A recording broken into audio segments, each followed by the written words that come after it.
So I made my trip to Los Angeles. I was like, okay, I'm going to live in my car for a month.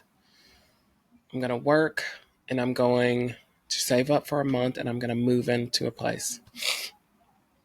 And so, um, yeah, and there was this place.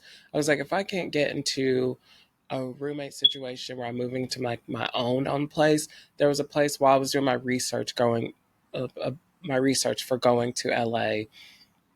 I did have there was this place that I saw online that was like, it was called a wellness house. And it was where, oh my God, I haven't even got to that. I really got to speed up. It's almost been an hour. Oh my God. It's called a wellness house. And it's where people go, where you pay a certain amount of money. It's about $650. You pay a certain amount of money and um and you can live there. And yeah, and you share a room. So you share a room with from around 3 to 7 other, I believe, 3 to 7 other people in one room. But you get a bunk bed, top or bottom bunk, and yeah, and you basically just, yeah. So that was in the back of my mind. I was like, that's a choice if there's no other choices after a month of me being there. And so I made my cross country trip. Um, I actually went back to Texas because I was like, okay, driving from North Carolina to Los Angeles straight there is like 42 hours. But if I drive 20 hours to Texas and 20 hours to Los Angeles, that's around the same amount of times. I was like, why not go to Texas for a week and see my old friends? I love Austin, Texas. Austin, Texas wasn't a place that I wanted to just leave. So I was like, perfect, two in one. So on the way there, I stopped by Louisiana because I've always wanted to go to New Orleans. Stopped by there, stayed in New Orleans for 2 days, and then went to Austin, Texas, stayed for a week with old friends, and then went to LA. Stayed in LA for about, oh yeah. When I first got there, every day I was applying. I applied for like 10 places a day, at least 10 places a day. I was just like applying everywhere. I have restaurant experience, I have call center experience, I've done permit coordinating, I've done a lot of different things. Worked at the movie theater for so long. And oh, that was another thing. Oh my gosh, I forgot to write that down. Another thing with manifestation and my manifestation journal. Because my friend asked me the last day I was in Austin, Texas, she was like, what jobs do you want to work? What job do you want to have whenever you go to LA? And I was like, I really haven't thought about that, which I'm so surprised I didn't. Because I was like, I'll take anything. As long as I'm making some kind of money, I'll take anything. So she asked me that, and I was like, I don't know. And I was like, well, my favorite job that I've had was the movie theater. One of my first jobs was working at a movie theater. I worked at a movie theater for 2 years. It was right after high school. Basically, my first job. My first job was Taco Bell. I worked at Taco Bell for like a month, and I was out of there, and I went to the movie theater, and it was my favorite job that I've had being a teenager. And I was like, that would be fun. It's like when you get older, you're just like, oh, I can't do things like that anymore. Yeah, the older we get, the more doubt that we put and fear that we put in our own minds and fear from other people. So it was just like, I can't do that. And my friend was like, write it down in your manifestation journal. And so I wrote down movie theater, and I also wrote down um, wax museum because I was like, that'd be fun working at like a wax museum. So that was the two jobs that I wrote down in my manifestation journal. I get to LA. I think the first place that I drove to was Santa Monica. So I was living in my car in Santa Monica, and one of the guys that I met in Louisiana at the hostel that I stayed at for 2 days, me and his brother and him hit it off so good. I made some really good friends there in Louisiana, all at the hostel. And his name is Reza. I didn't know at first that Reza, he was doing a thing where he was taking a trip different places. Him and his brother took a trip to New Orleans, but Reza had other places that he was going to. I think he went to New York. I think he went to New York, and he was taking a trip to Los Angeles and to Hollywood and stuff. He's from India. He lives in India. And so, yeah. And so I think I found out while I was in Texas that I think from his brother, that Reza was making a trip to Los Angeles. So it was so crazy that Reza's last day in Los Angeles was my first day in Los Angeles. The timing of that is crazy because we did not know that we were both going to be there. So it was crazy. And I was so thankful to God because I was like, I have a friend, I have a friend, a buddy here, even though we just met like a week before, but more than a week before. It was so wild because it was like I didn't know anybody, and going somewhere where you absolutely do not know anybody can be isolating and sad. So I was like, oh my God, we got to spend that day together. We spent the whole day there together. And I felt like I was going somewhere with this. Lived in my car for a month. Um, and so we were. Is it outside? Um, so yeah, so I saw Reza, and we got to we got to spend some time there, and yeah, and we sat because I think we were trying to go to the observatory that night, and we were just like, oh, we both were just like, we're gonna make it. We're gonna. He was losing faith. He was like, I don't know if I'm gonna be able to do this, and I was giving him advice, and I gave him the gift of a lifetime, and that is the song "The Climb" by Miley Cyrus. While he was in my car and I was dropping him off at his bus stop, and that was the last time I saw him in person because he lives in India, and he was saying that he was losing faith and he doesn't know if he's going to be able to reach his dreams and stuff. And I was like, you need to listen to The Climb. And so I played The Climb for him. And it was just a great moment. The words and everything. He was like, thank you. Like, it lifted up his spirit and everything. It's so wild listening to The Climb when you're an adult, and especially listening to a time when you need it. They're saying, keep the faith, and like, it's the climb, and there's always going to be mountains, but you just got to keep going. Like, great.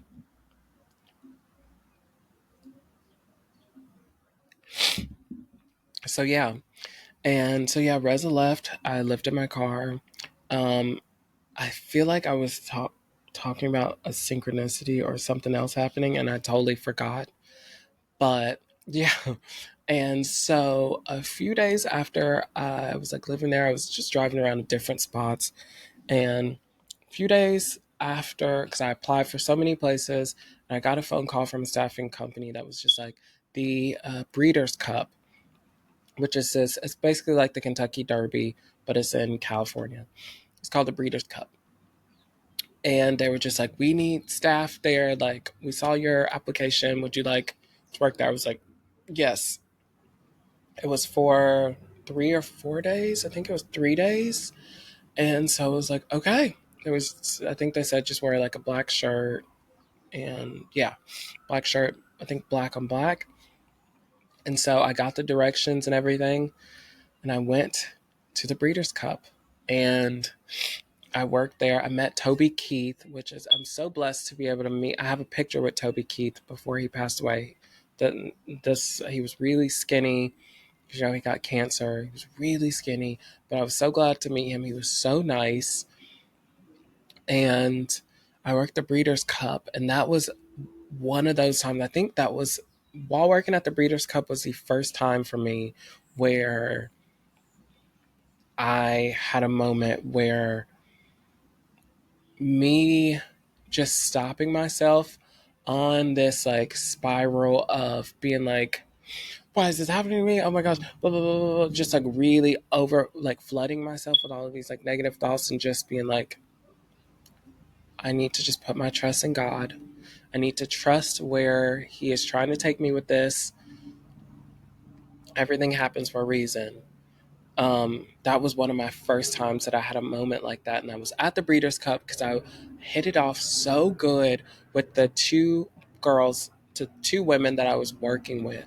We hit it off so good. We worked as a good team. We had to work this one kind of concession stand in a way. We were selling like hot dogs, nachos. We had to work that, and we hit it off so good. The chemistry was there. It was great. We were doing our thing. But over down the whatchamacallit, there was this like really busy area that was like hectic. So many people would crowd around it. There was just so much going on and so hectic. And while I was working with the two women that I was working with, one of the staff came over and was just like, hey, um, she was like, you, and she points at me and she's like, hey, so the people down there are gonna need some like help now. So I'm gonna move you down there permanently for the rest of the time. And she was like, so yeah, go to your like your lunch break, but after your lunch break, I'm gonna move you down there. And me and the two women, we were just like, like no, like we were sad. Like after the lady walked away, we were just like, dang. And I was like, so I go on my lunch break, and I'm like upset. I think I had tears in my eyes because I'm like, I've been in California by myself for almost a week, and for a few days, and I've just been alone. I've been on the beach alone. I've been exploring alone, not talking to anybody. And I was like, and I finally just like, I clicked with these two people and we really hit it off. Like, I think I already worked with them for a whole full day. So I think this was maybe day two. And I'm like upset. I'm on my lunch break. I think I was about to cry. I was just like, why is this happening? Like, I finally, and I was like, it's so hectic over there at the other people's place. Like, this is going to be so bad. Like, it looks like a crap show. And then I had a moment while I was eating and I was like,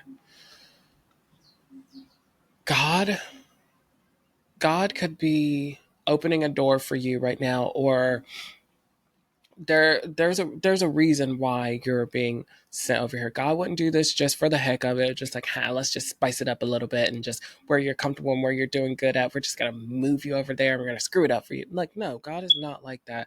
So I just was like, I just need to trust in what he's trying to do. I was like, God, I don't know what you're trying to do right now, but I'm gonna trust. And also with the tips, a big thing was, so there was tip jars and everything. We get all the tips and we're supposed to split the tips.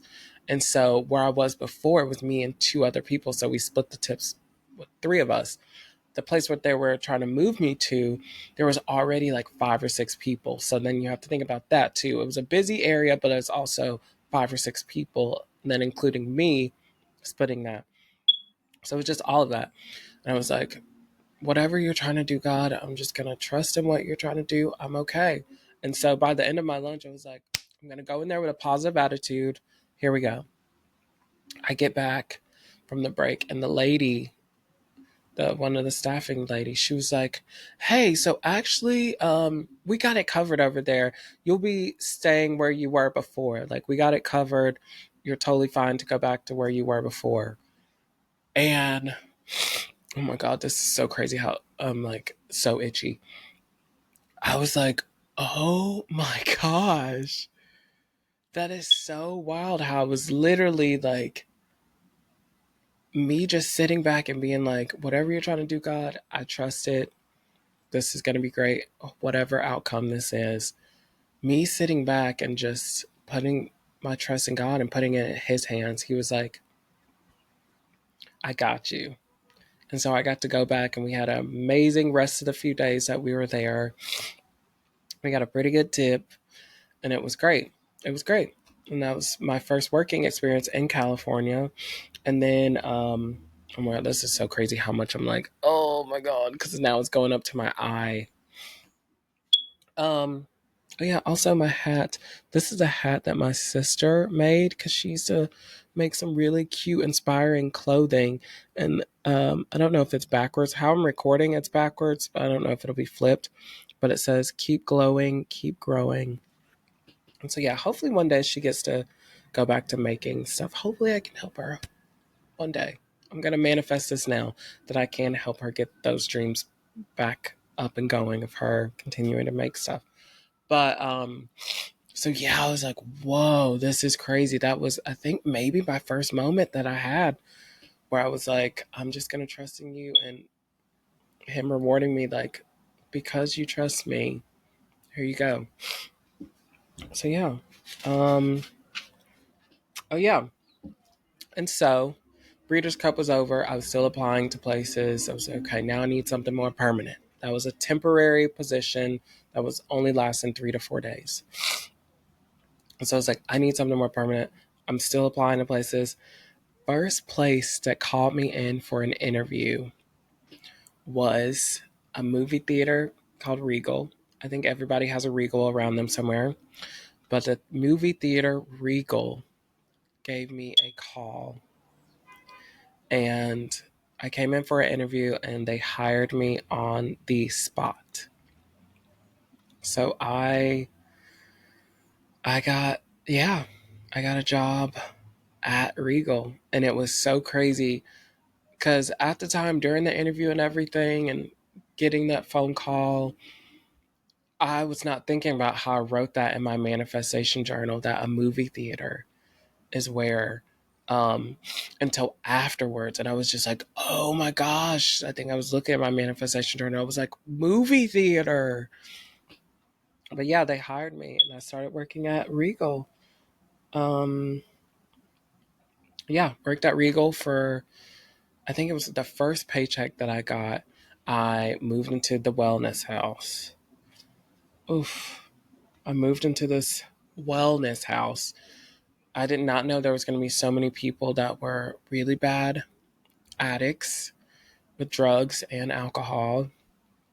I didn't know that I was going to be living with a um, sex offender, child molester, um, and just and people that were just like criminals. There was two guys that stayed there that what they did, they would go and like rob people. They would set people up to be like robbed. I did not know that I was going into a situation like that until I, signed the papers. It's also month to month. So yeah, sign the papers, get in there, and then throughout that month is when I was figuring these things out, and I became friends with this guy that I thought was so innocent named Matt.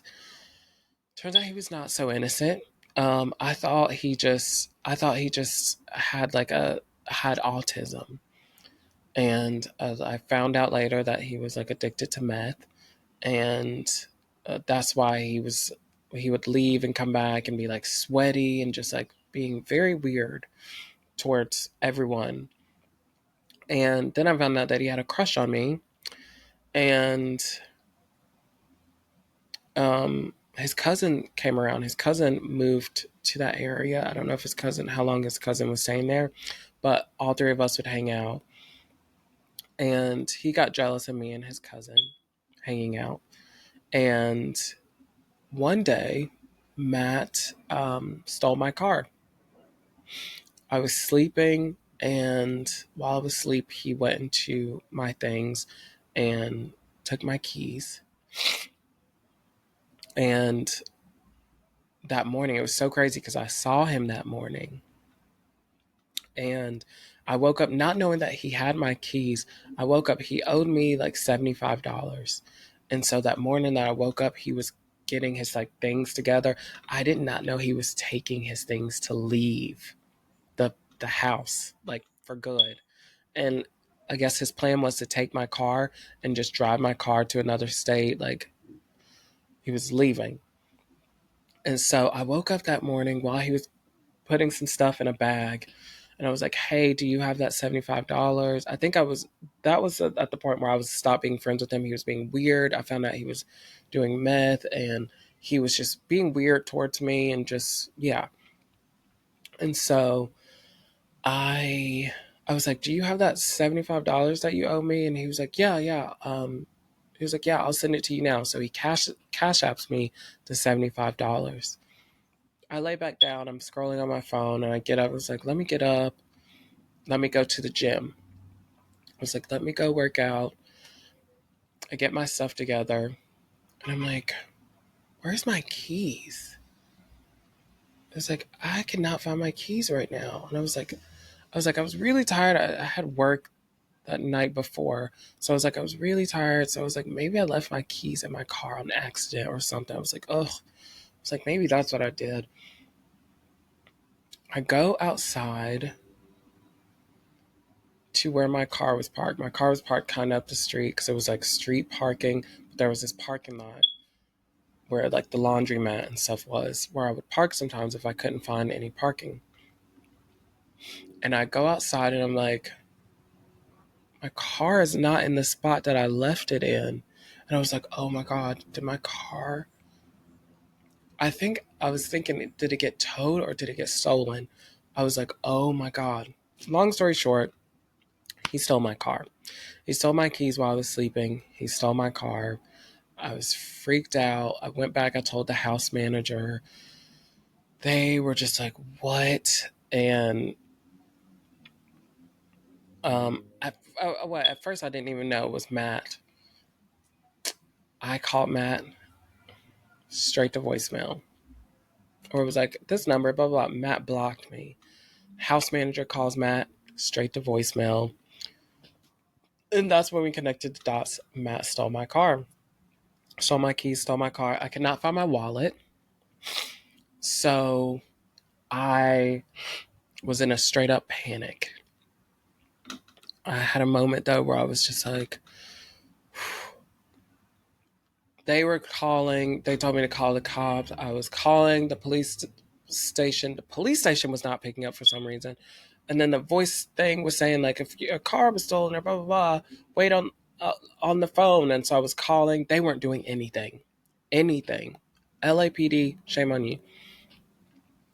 I go behind the house. I grab my manifestation journal. And for some reason, I get this feeling of just go where no one else is, because everyone else is like, what the? We're going to F Matt up, and that's so crazy. And the house manager's calling people, and blah, blah, blah. I go behind the house, and I write in my manifestation journal. It's just like, I'm going to get my keys back. I'm going to get my car back today. I'm going to get my wallet back, because I was like, he has my wallet, he has my keys, that's my ID. I had my social security card in my wallet for some reason at that time. And so I was like extra freaked out. I was like, I don't have social security, I don't have ID, I don't have a car. I'm stranded here. I don't have cards.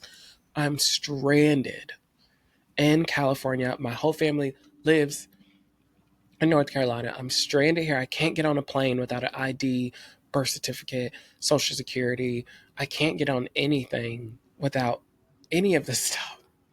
So like for anybody would just straight up panic. But I had a feeling to just go where no one else was. I went behind the house, grabbed my manifestation journal, I wrote those things down. I'm gonna get it back today. I'm getting my car back. I'm getting my wallet back. I am calm. No one will harm me. Writing all of this stuff down.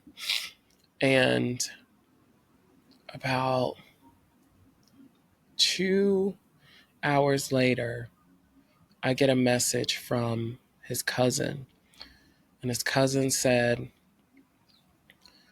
I'm dropping off your car down the street. The keys will be underneath the seat. I'm like, what? And I talked to the house manager. The house manager was like, yeah, I got in contact with Matt's uncle. Matt's uncle told him, if you don't go back and drop that car off down. And he also, I guess, he told the uncle that because Matt is also ex-military. So I guess he was threatening him with that, like, I'm going to go and you're going to go to jail. You're going to be a disgrace to this country, blah, blah, blah. So, yeah. So it was so crazy. 2 hours after I prayed and meditated and just manifested I was going to get my stuff back. And then, yeah, I got my car back and I was like, but my wallet's not in here. And I go upstairs. I go inside the wellness house and I go upstairs and my wallet was in my drawer. My wallet was in my drawer, but that manifestation worked because I did say I was getting my keys, my car back, and I was getting my wallet. And I did get all of that back the same day. So it's so crazy. That situation happened. My roommates, I was sleeping on the top bunk. My bottom bunk roommate, which most of the guys that stayed in that house was like in their 50s. Also, a guy died in that house. I actually recorded a podcast, a series when I had my old podcast talking about everything that happened in that house. And maybe one day I'll release that. I still have it saved, but it's not online anymore. And it was called the Unwellness House because it was called a wellness house. So it was called Unwellness House. And a lot happened in that house. And also a guy died in that house while I was staying there. Crazy. But the bottom bunk guy, he was like in his 50s. He would show up drunk all the time and we'd hear a big clunk on the ground because he'd roll out of bed drunk. It was just a lot. And I was like, I can't stay here. It was bad for my spirit. I just felt very unrested whenever I would go there. And so so I was like, I'm going to have to make the decision to go back to living in my car because I can't stay here. So I went and I lived in my car. I think we finally can turn the page. Finally, yeah. Back, left the house. Oh my god, yeah, I'm finally getting through this. Yeah, lived in my car. I lived in my car. I believe at that time the hours at work got pretty slim. Working in a movie theater, everyone that works at a movie theater or have worked in a movie theater, y'all definitely know that the hours go like this, up and down. It depends on the season. If it's summertime, the hours are going to be up. Most of the time, sometimes it could still be down. Oof, my God, these allergies. Um, Around winter, the holidays, hours go up. In between those, hours can go really steep or it could go up. You just never know. So the hours were going down, and I lived in my car for 2 to 3 months. And then, yeah, I think while living in my car, I started trying out different churches. I tried out a few different churches that were friendly to the LGBTQ plus community. I'm not just going to any church. They have to be friendly to LGBTQ plus community. And so I tried different churches during this period of living in my car for 2 to 3 months. And that's when I first discovered Unity Fellowship in LA. That was one of the churches that I tried out and I went to a few times. Um, Eventually, because I started working 2 jobs, and yeah, I moved in with yeah, during this period, I moved in with these 4 guys. Someone was renting out their room for 3 months because they were going cross country with their girlfriend. And so I rented out that room and I lived in that room for 3 months.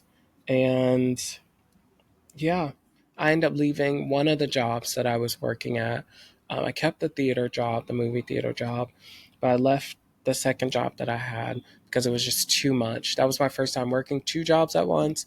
And it was so freaking hectic because the second job that I had, it was for a charity and we did fundraising. So we were fundraising in different areas, different spots.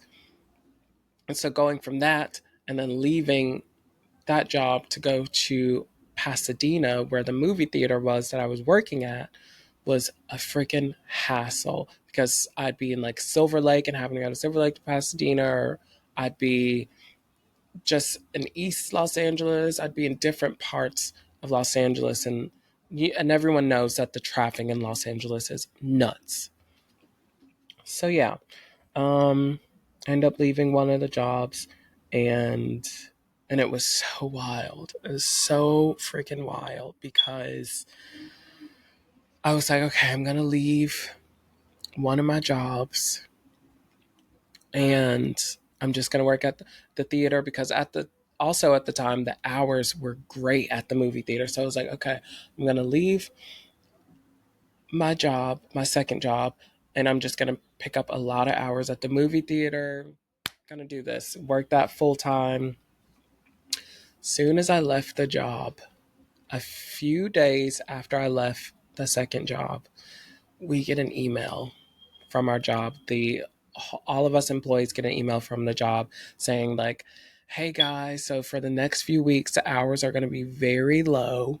I think it was 2 days after I left. Yeah, the other job. The hours are going to be really low. Bear with us, but it's going to be like that for the next few weeks. And I was like, crap.